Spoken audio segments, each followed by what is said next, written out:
नाज़रीन welcome back. हम बात कर रहे हैं लेसन्स फ्रॉम नॉर्दर्न एरिया।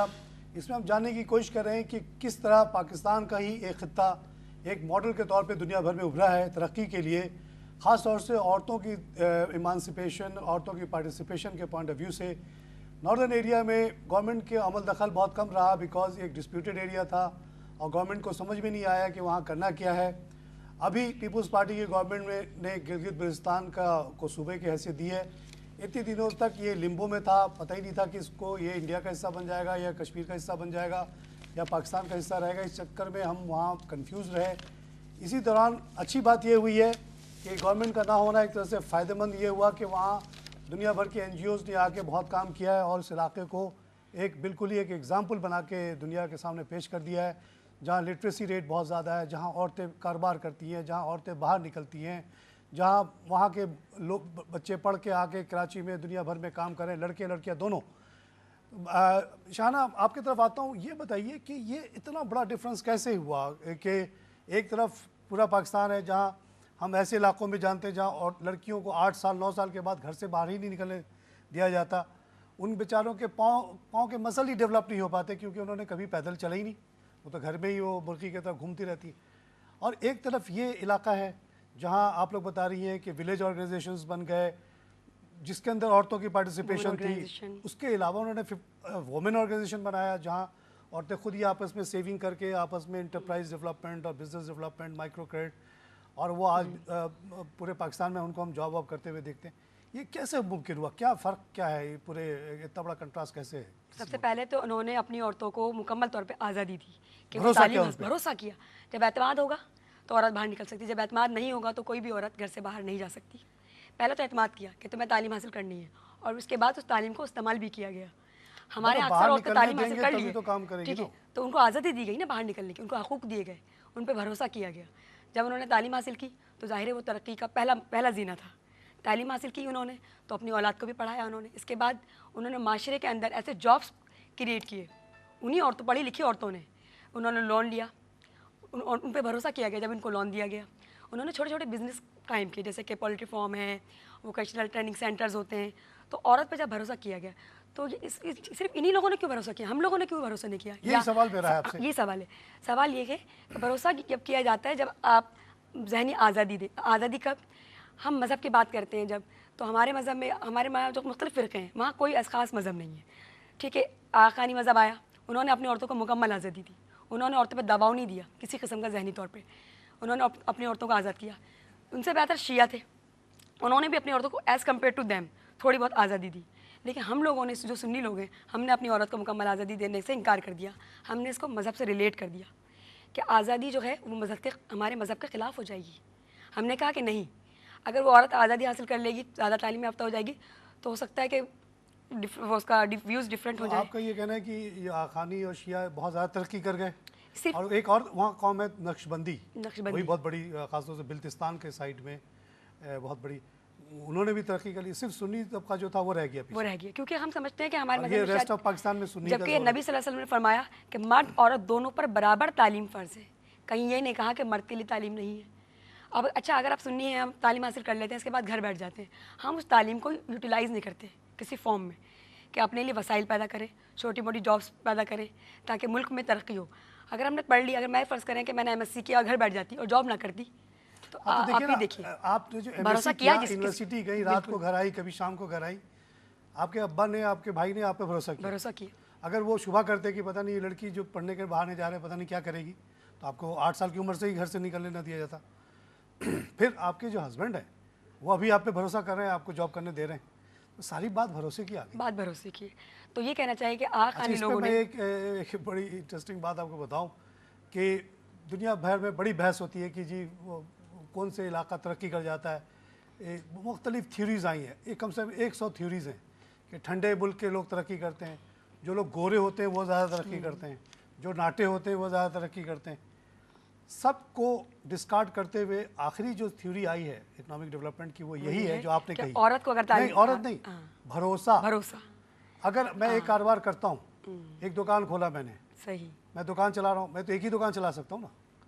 अगर मुझे एक भरोसे वाला आदमी मिल जाए, मैं उसको अपनी दुकान में बैठा दूं, तो मैं एक दूसरी दुकान खोल सकता हूँ, बिजनेस को एक्सटेंड कर सकते तीसरी हैं ना। खोल सकता हूँ, बिल्कुल। अफ्रीका में जाके एक दुकान खोल सकता हूँ, अमेरिका में मतलब जाके एक तरक्की दुकान का खोल दारोमदार फिर सकता हूँ। आगे अगर उस पर। भरोसे वाला आदमी नहीं मिलेगा तो मैं क्या करूँगा? उसी पे अटके रहना मैं होगा वही आपको, वहीं हर अटके बार रहना डरता होगा। रहूँगी, पता नहीं कौन मेरी दुकान से क्या चोरी करके ले सही। यही चीज़ माशरे पे ओवरऑल आती है।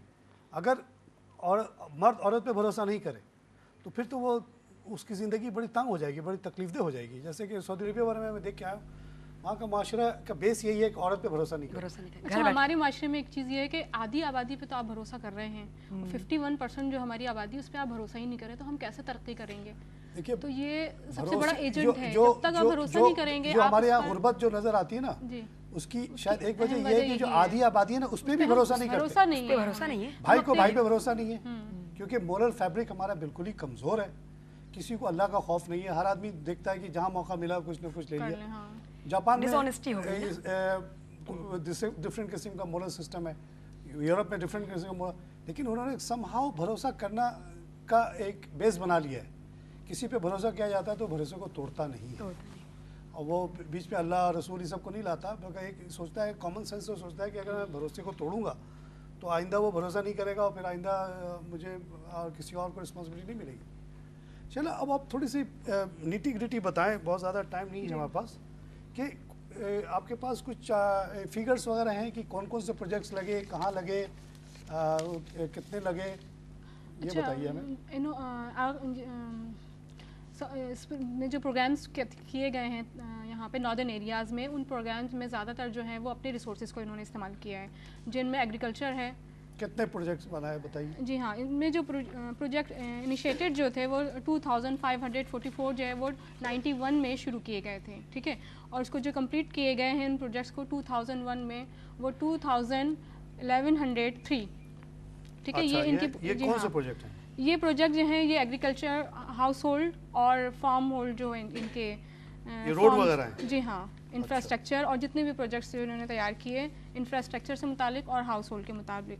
इसी तरह हाउस होल्ड फॉर्म्स जो इनकम इनकी हुई है इसके लिहाज से जो इन्होंने अपने इंफ्रास्ट्रक्चर इस्तेमाल करते हुए, अपने रिसोर्सेज को इस्तेमाल करते हुए किया है, वो 91 में 39% जो है उन्होंने बल्तिस्तान में प्रॉफिट हासिल किया और 2000 में 46% उन्होंने वो उसको इंक्रीज़ किया, ठीक है। इसी तरह गिलगित में 29% 91 में और 2000 में उन्होंने 38% जो है वो उन्होंने इससे इनकम हासिल की। तो और इसी तरह चित्राल में 17% 91 में और 2001 में 49% जो है उन्होंने वो इससे प्रॉफिट हासिल किया।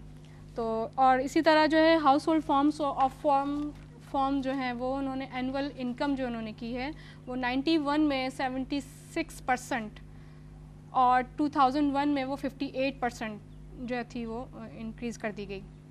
तो इसी तरह बहुत सारे ऐसी इनकम जनरेशन वो भी पर ईयर जो है वो उसमें इंक्रीज़ होती चली गई थी। अच्छा, ठीक है। तो इसमें हर चीज़ में उन्होंने ख्याल ये किया कि औरतों को पार्टिसिपेशन बहुत जी हाँ, ज़्यादा औरतों दी की जाए, पार्टिसिपेशन ज़रूरी है। और आपने कहा कि सब प्रोजेक्ट्स के डिसीशन में तमाम कम्युनिटी का हाथ होता था, इंक्लूडिंग वुमेन, और इसी वजह से वो प्रॉपर प्रोजेक्ट्स आइडेंटिफाई हुए, और क्योंकि लेबर उनका अपना था और मेंटेनेंस उनका अपना था, तो कॉस्ट जो थी वो काफ़ी कम रही। इस वजह से पर डॉलर आप कह लें या पर रुपीज़ जो रिटर्न है उसका बहुत ज़्यादा रहा है। अच्छा, थोड़ी बहुत मैंने जो रिसर्च की है उसके मुताबिक इस पीरियड में जो पर कैपिटा इनकम थी वो अगर 91 को बेस बनाया जाए जी, तो 2001 तक ये 2939 से बढ़ के 6198 पे पहुंच गई। Percentage of people living below poverty line dropped from 67% in 91 to 34% in 2001. Poverty जो थी इस इलाके की 54% से घट के 34% हो गई। Depth of poverty dropped from 0.53 to 38. Intensity of poverty dropped from 0.36 to 0.13.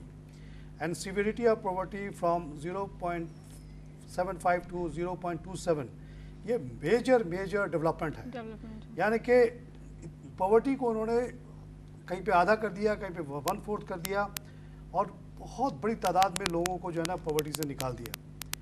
اور یہ سارا کچھ کے لیے صرف انہوں نے 20 بلین آغا خان فاؤنڈیشن نے خرچ کیا ہے بٹوین 98 اینڈ 2003, جس کا بینیفٹ ایکسپرٹس نے کہا ہے کہ تقریباً 200 بلین کے برابر ہے اگر یہی کام سارا کچھ گورنمنٹ آف پاکستان کرتی مثال کے طور پر, کیونکہ اس میں اتنی زیادہ ویسٹیج, اتنا زیادہ کرپشن ہوتا ہے, ڈس آنیسٹی بہت ہے ہماری, ڈس آنیسٹی بہت زیادہ ہے. اور جو پروجیکٹس انہوں نے کیے ہیں اس میں اریگیشن کے 1000 پروجیکٹس, کمیونیکیشن کے 456 یعنی روڈ وغیرہ, ہائیڈل پروجیکٹس بنائے 171, ادر پروجیکٹس 428.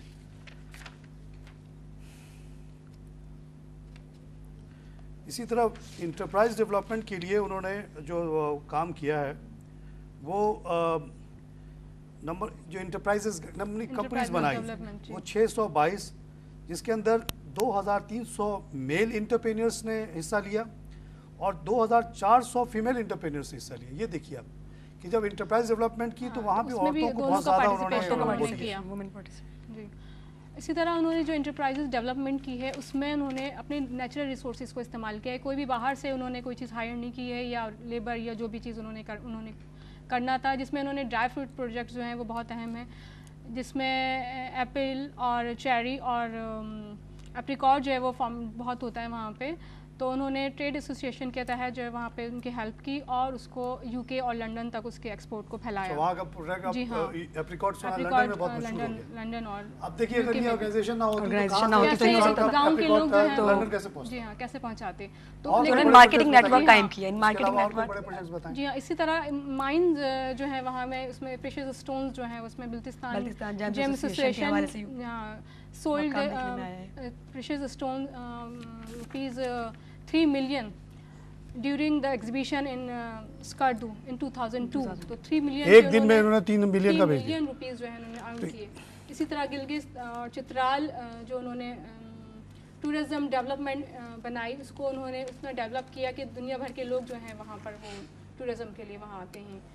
تو یہ چیزیں ان کی اپنی ہیں خود, جو انہوں نے اس کو صرف ڈیولپ کیا, اس کو صرف ایک راستہ بنایا ہے, ایک پاتھ دیا ہے اور اپنے لوگوں کو جمع کر کے, تو اس طرح انہوں نے ڈیولپمنٹ کی.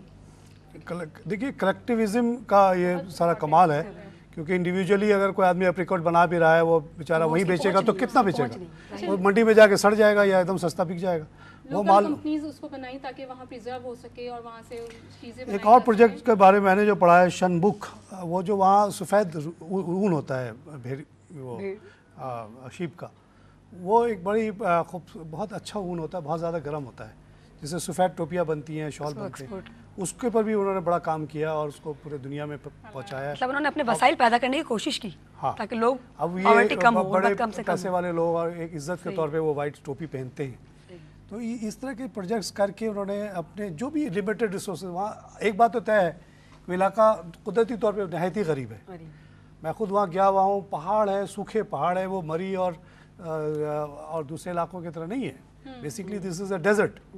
کہیں کہیں پہ ویلیز ہیں, جس ویلیز کے اندر وہ انہوں نے یہ چیزیں بنائی ہوئی ہے, وہ بھی بہت لمیٹڈ پیریڈ کے لیے ہوتا ہے, لیکن اسی سے جو کچھ ہو سکتا تھا ان آرگنائزیشنز کی مدد سے وہاں تک پھیلایا گیا.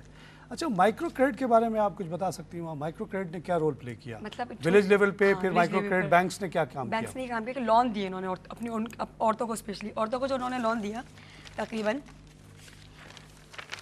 جو لون انہوں نے عورتوں کو پرووائڈ کیا ہے, گلگت میں 135.07 ملین خواتین کو جو لون دیا, چترال میں 74.06 ملین اور بلتستان میں 88.04 ملین.